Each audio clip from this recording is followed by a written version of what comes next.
स्वागत है दोस्तों आप सभी का मैं इसके यूट्यूब चैनल पर। तो दोस्तों आज हम वर्क करने वाले हैं वर्ड प्रॉब्लम पे जो सेट्स की होती है। ठीक है, तो सबसे पहले हम सब कुछ आने से पहले हम फॉर्मूला समझ लेते हैं। फॉर्मूला होता क्या है। मेरे को दो सेट्स गिवन होंगे, तो दो सेट्स मेरे पास ए और बी है। तो मेरे पास क्या होगा, मेरे को फॉर्मूला एक डिफाइन कर याद रखना पड़ेगा। N of A union B is equal to n of A plus n of B plus minus में n of A intersection B. यहाँ पे एन ऑफ ये क्या दिखा रहा है, यहाँ पे मेरे को बता रहा है कि n number of elements in set A. मतलब कि अगर मेरे पास कोई सेट है ए जिसमें है सिर्फ vowels A E I O you, ये 5 वोवल्स दे रखे हैं। ठीक है, तो मेरे को जानना है कि इस सेट की कार्डिनलिटी क्या है या नंबर ऑफ एलिमेंट्स कितने हैं। तो मैं कैसे लिखूंगा, एन ऑफ ए से लिखते हैं हम लोग, और उसको कैसे बोलेंगे, यहाँ पे कितने एलिमेंट्स है उतने लिख देंगे। तो ये है इसका फंडा कि हमारे पास क्या number of elements in set this और दिस ऐसे निकालते हैं। ठीक है, तो हमारे पास कुछ टाइप के क्वेश्चंस होते हैं, या तो फिर कभी कभी हमें गिवन होता है या हमें अलग से निकालना पड़ता है सेट मान के। ठीक है, तो दोनों टाइप के क्वेश्चन पढ़ेंगे जिससे हमारे पास सारा बेसिक क्लियर हो जाए। तो बेसिकली आपके पास क्वेश्चन किस टाइप के आ सकता है। आपके पास एक फॉर्मूला है सिंपल ही वाला, तो आपको कोई भी 3 वैल्यू गिवन हो सकती है और चौथा आपको निकालनी पड़ सकती है। या तो फिर कुछ ऐसी ट्रिक्स दे रखी होंगी कि जिसके बारे में आपको दो तीन चीजों के बारे में पता होगा। लाइक अगर आपको पता है कि आपको एक ये दो सेट गिवन होगा और कह देंगे कि वो डिसजॉइंट है, तो डिसजॉइंट का मतलब मैंने आपको बता रखा है। डिसजॉइंट का मतलब क्या होता है कि उन सेट का दोनों सेट का इंटरसेक्शन क्या होता है, एम्प्टी सेट होता है। और एम्प्टी सेट का मतलब क्या होता है, एक भी एलिमेंट नहीं है। तो इसका मतलब क्या होगा कि n of A intersection B क्या आ गया, 0 आ गया। तो जैसे ही ये वाली वैल्यू 0 आ जाएगी, यहाँ पे इन दोनों का सम आ जाएगा। मैं क्वेश्चन करके दिखा दूंगा जिससे आपको आसानी से समझ आए। सबसे पहले ये क्वेश्चन देख लेते हैं। क्वेश्चन में क्या लिखा हुआ है कि मेरे को एन ऑफ ए गिवन है, एन ऑफ बी गिवन है, और ए यूनियन बी में कितने एलिमेंट्स है हमें वो गिवन है। मेरे को क्या निकालना है, ए इंटरसेक्शन बी निकालना है। तो मैं सिंपल एक फॉर्मुला का यूज करूंगा और वैल्यू पुट करता हुआ चलूंगा। तो अगर मैं इस फॉर्मुले का यूज करूं तो n of A union B कितना गिवन है, मेरे को 50 गिवन है। वो किसके इक्वल है, 50 गिवन है, वो इक्वल है N of A. N of A कितना है 28 और एन ऑफ बी कितना है 32 और माइनस में n of A intersection B. तो मेरे को निकालनी है। तो बेसिक कैलकुलेशन है जो आप बचपन से करते आ रहे हो, सिंपल इन दोनों को ऐड करेंगे। तो इन दोनों को ऐड करेंगे तो क्या आएगा, यहाँ पे 50 आ गया और यहाँ पे आ गया 50 60 आ जाएगा यहाँ पे, और यहाँ पे आएगा n of A intersection B. तो इसको यहाँ लेके जाएंगे और उसको वहां लेके जाएंगे तो क्या आ जाएगा, n of A intersection B is equal to में 60 माइनस 50 जो होता है 10 के इक्वल। यहाँ पे मेरे पास आ चुका है आंसर।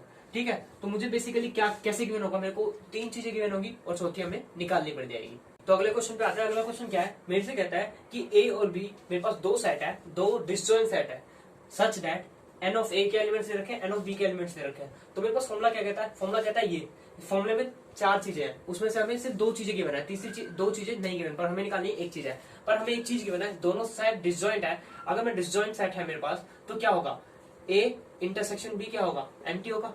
ठीक है, डिसजॉइंट सेट है, एम्प्टी होगा। और जब एम्प्टी सेट होता है तो उसके अंदर एलिमेंट्स कितने होंगे, एक भी एलिमेंट नहीं होगा क्योंकि खाली सेट है वो। तो n of A intersection B आ गया। तो मैं फॉर्मुला का यूज करूंगा। फॉर्मुला क्या कहता है, N of A union B is equal to में n of A plus n of B minus में n of A intersection B. ठीक है, तो यहां से क्या आएगा, यहां से आएगा एन ऑफ ए की वैल्यू कितनी है 18 है मेरे पास, और एन ऑफ बी की वैल्यू कितनी है 30 है। इन दोनों को ऐड करेंगे और यहाँ पे मेरे पास n of A intersection B कितना आ गया, 0 आ गया। यहाँ से n of A union B आ गया। तो यहां से मेरे पास सिंपल आ गया, n of A union B की वैल्यू कितनी आ जाएगी, इन दोनों का सम आ जाएगा, और वो कितना होगा 30 48 आ गया आंसर। ठीक है, तो ऐसे मैं आंसर निकाल सकता हूँ। मेरे को क्वेश्चन में कुछ लैंग्वेज के हिसाब से गिवन होगी, जैसे कि यहाँ पे डिसजॉइंट सेट गिवन है। डिसजॉइंट सेट का मतलब होता है कि दोनों सेट एम्प्टी है, और सॉरी इन दोनों का इंटरसेक्शन एम्प्टी है। इंटरसेक्शन एम्प्टी है मतलब कि नंबर ऑफ एलिमेंट 0 है, 0 है तो ये आ जाएगा। अगर आपको सिंपल एक फॉर्मुला याद भी करना है तो आप कर सकते हो कि अगर मेरे पास दो सेट डिसजॉइंट होते हैं तो हम ये इंटरसेक्शन वाला पार्ट हम हटा देते हैं उस फॉर्मुले में से।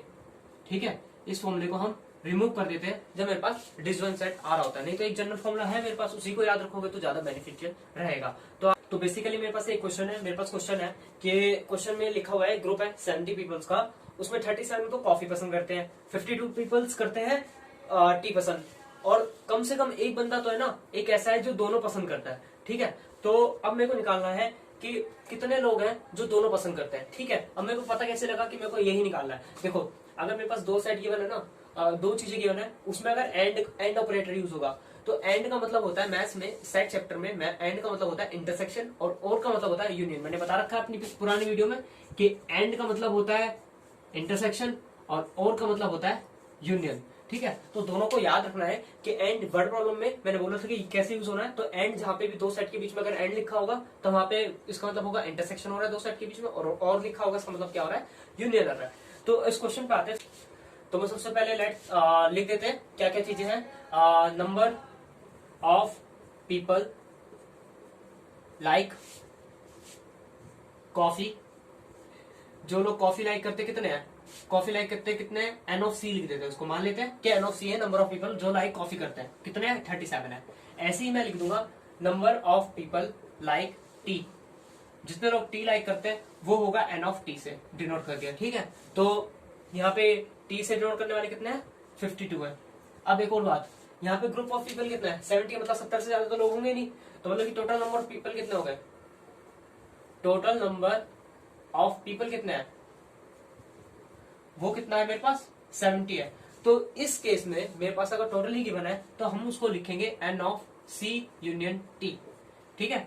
फॉर्मूले में थोड़ी कंफ्यूजन ना हो तो पहले बताता हूँ। यूनियन क्यों लिया, क्योंकि यहाँ पे टोटल नंबर ऑफ पीपल ही 70 दे रखे हैं, 70 से ज्यादा तो हो नहीं सकते, तो मतलब टोटल 70 है, तो मेरे पास जो यूनियन है वो होगा 70। यहाँ पे एन ऑफ टी दे रखा है, एन ऑफ सी दे रखा है, तो मुझे क्या निकालना है, मेरे को फाइंड करना है, टू फाइंड, ये लिखते नहीं है पर आपको मैं बेसिकली बता रहा हूँ कैसे क्या चीज फाइंड करनी है, सी इंटरसेक्शन टी निकालना है। सी इंटरसेक्शन मतलब जो टीवी को कॉफी पसंद करते हैं और जो टीवी पसंद करते हैं।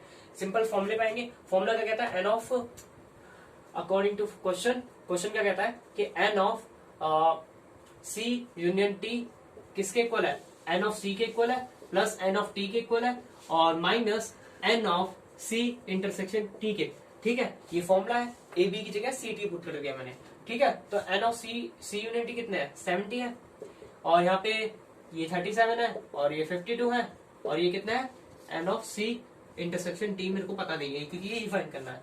तो यह जाएगा 70, ये कितना आएगा 89 minus n of C intersection T आ गया। तो यहां से मैं n of C intersection T की वैल्यू निकाल सकता हूँ 89 माइनस 70 जो आएगा 19, और जो है आंसर। मेरे को क्या फाइंड करना था, मेरे को फाइंड करना था वो लोग जो कॉफी पसंद करते हैं टीवी पसंद करते हैं, वो है यहाँ पे 19। तो ऐसे हम इन क्वेश्चंस को सोल्व कर सकते हैं कि अगर हम कुछ गिवन है तो हम इनको कैसे सोल्व करते हैं। और भी चीजें बताता हूँ जिससे आपको और चीजें समझ आते हैं। तो एक और क्वेश्चन पे आता है, क्वेश्चन क्या है मेरे पास कि मेरे पास गिवन है लेट ए और बी दो साइड गिवन है, मेरे को 3 चीजें गिवन होंगी और बाकी अगली चीजें पूछी जा सकती है। ऐसे आपसे बहुत सारी चीजें पूछ सकते हैं आपको नंबर ऑफ सेट्स देके, दो सेट्स के बीच में बहुत सारे ऑपरेशन होंगे जो आपको पता होने चाहिए कि फॉर्मुला कैसे डिफाइन होता है, तो वो भी बताऊंगा, और कैसे निकालना है वो भी बताएंगे। तो सबसे पहले यहाँ पे मेरे पास क्वेश्चन है, गिवन डाटा गिवन है, तो अब सबसे पहले हम पहला आंसर निकालेंगे, ठीक है। यहाँ से आंसर की शुरुआत करते हैं। तो सबसे पहला आंसर है मेरे को एन ऑफ ए गिवन है, इंटरसेक्शन गिवन है, यूनियन गिवन है, मेरे को निकालना है बी। तो मेरे पास एक simple formula n N of A union बी का। फॉर्मूला क्या कहता है, N of A plus n of B minus n of A intersection B. तो सिंपल ये फॉर्मूला कहता है मेरे से, तो मैं वैल्यू पुट करूंगा और आंसर निकाल दूंगा सिंपल। मेरे को एन ऑफ ए कितना गिवन है 20 गिवन है, एन ऑफ बी तो मेरे को फाइंड ही करना था, और n of A intersection B 4 given है, और ये गिवन है 42। मैंने कहा था मेरे को 3 चीजें गिवन होगी, बाकी चौथी चीजों में निकालनी पड़ेगी। सिंपल वैल्यू पुट करेंगे तो यहाँ से मेरे पास एन ऑफ बी की वैल्यू हो जाएगी 20, 22 में से 4 ऐड हो गए 26 हो गया। तो मेरे पास एन ऑफ बी की वैल्यू आ गई। यहाँ से पहला पार्ट मेरे पास और हो चुका है। अब आते हैं सेकंड पार्ट पे। सेकंड पार्ट क्या कहता है, मेरे को निकालना है N of A minus B निकालना है, ठीक है। अब वेन डायग्राम के थ्रू मैं बता देता हूँ इसका डायग्राम कैसे बनता है। इसका अगर मैं वेन डायग्राम बनाऊं तो क्या कहता है वो कि n of A minus B का वेन डायग्राम बना रहा हूं मैं। तो ए माइनस बी का वेन डायग्राम कैसा होता है कि ए में से बी के सारे एलिमेंट्स हटा दिए, ए में से बी के सारे एलिमेंट्स हटा दिए, तो ये शेडेड रीजन बचा, ठीक है। यहाँ पे ये ए है और ये बी है और ये यूनिवर्सल सेट, ठीक है। तो मेरे पास इसने क्या बोला, ए में से बी के सारे एलिमेंट्स हटा दिए। तो अगर यहाँ से मैं फॉर्मूला डिफाइन करने की कोशिश करूं तो ये ए माइनस बी का फॉर्मूला है, पर मैं इसको और तरीके से भी तो लिख सकता हूँ। कैसे लिख सकता हूँ, देखो ये यहाँ से सर्कल ही पूरा कितना है, ये पूरा ए है। अगर मैं इसमें से ये शेडेड रीजन, ये जो खाली वाला एरिया है ये हटा दूंगा तो मेरे पास तब भी तो यही आंसर आएगा, है ना। ये तो सब कुछ बता रखा है मैंने आपको कि कैसे निकालते हैं, ठीक है। तो a माइनस बी की वैल्यू ऐसे निकलती है। तो यहाँ से जो n of a minus B है वो कैसे निकलेगा, number of elements in a में से अगर मैं number of elements a intersection b minus कर दूं। फॉर्मूले में क्या कहता है कि मेरे को ये सारा एरिया में से इतना एरिया निकालना है।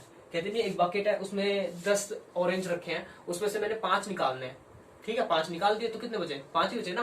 तो वही है, ये एक बकेट है, ए वाली पूरी बकेट है, उसके अंदर कुछ ऑरेंज रखे हैं, ये यहाँ पे कुछ ऑरेंज रखे हैं, ये डॉटेड में जो लिखा है ये डॉटेड वाला ऑरेंज है, मैंने इनको निकाल दिया तो क्या बचा, ये वाला। अब मैं उन्हें कह दूं कि बॉक्स में 5 ऑरेंज है, या मैं ये कहूं कि एक बॉक्स में जिसमें 10 ऑरेंज थे उसमें से 5 निकाल दिए, तो दोनों का मतलब सेम ही तो आ रहा है, आंसर सेम आ रहा है ना। तो ऐसे ही मैंने इसमें यूज करना है। अब number n of A given है मेरे को, कितना है एन ऑफ ए, कितना है एन ऑफ ए 20 गिवन है। और इंटरसेक्शन की बात करूं तो इंटरसेक्शन कितना है, एन ऑफ ए इंटरसेक्शन भी कितना है 4 है। तो इसका मतलब क्या हुआ कि इन दोनों में से माइनस करके करे तो कितना बचेगा, 16 बचेगा। तो यहाँ से मेरे पास n of A minus B का फॉर्मूला आ गया, ठीक है। तो यहाँ से मेरे पास सेकंड पार्ट हो गया। अब मेरे को ऐसे निकालना है एन ऑफ बी माइनस ए।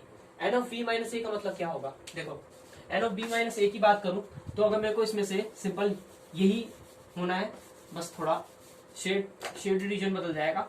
तो ये कहता है कि n of B minus A की वैल्यू निकालनी है मेरे को, मतलब कि वो सारे एलिमेंट्स जो बी में से ए के सारे एलिमेंट्स मैंने हटा दिए, तो ये वाला शेड रीजन आ जाएगा, ठीक है, ये शेड रीजन आ जाएगा।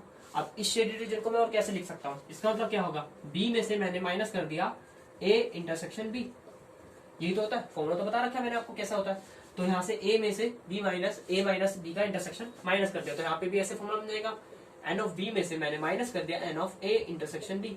एन ऑफ बी क्या है, अभी निकाला है 26 है मेरे पास, एन ऑफ बी 26 है, और ए इंटरसेक्शन भी कितना है 4 है, तो यहाँ से आ गया 22 आंसर। तो आपसे ऐसे बहुत सारे क्वेश्चन पूछे जा सकते हैं। आपको क्या करना पड़ेगा, वेन डायग्राम बना के शेड रीजन करके आपको फॉर्मुला डिफाइन करना पड़ेगा कि इस फॉर्मुले से अच्छा ये भी हो सकता है, ठीक है। तो इस तरीके से फॉर्मुला कर सकते हैं। और फिर n of number of elements, जहाँ पे भी जो फॉर्मुला बनेगा ना आपको सिंपल करना है। जैसे मेरे को इसमें एन निकालना है तो मैं क्या करूंगा, यहाँ पे मैं एन लिखूंगा और एन और एन। वैसे तो एक जनरलाइज बता रहा हूँ कि ऐसे कर सकते हो आप, ठीक है, कि ऐसा होता है, ठीक है। तो ऐसे करके आप इन क्वेश्चन को कर सकते हैं।